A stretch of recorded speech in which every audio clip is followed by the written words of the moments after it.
आमच्या गल्लीत म्हणजे मी अशी खेळत होते ना, मैत्रीण बोलल्या की त्या दीदीने बोलवलंय, पण त्या दीदी नव्हती, ती गावाला गेलती. फक्त तिचा भाऊच होता.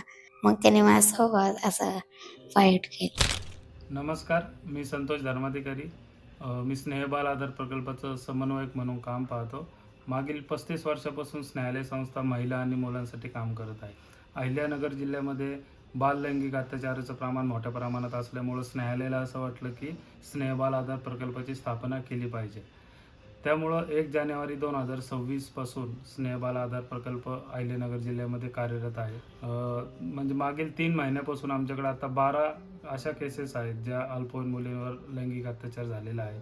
त्यामध्ये आम्ही सपोर्ट पर्सन म्हणून देखील भूमिका बजावत असतो. यामध्ये पोलीस प्रशासन, बालकल्याण समिती, जिल्हा महिला बाल कल्याण विभाग अशा सगळ्यांना एकत्रित करून आम्ही पॉक्सो केसेसमध्ये काम करतो. आणि हा प्रकल्प मला असं वाटतं की अहिल्यानगर शहरामधली जिल्ह्याची गरज आहे आणि त्याच्यावर आम्ही मनापासून काम करत आहोत.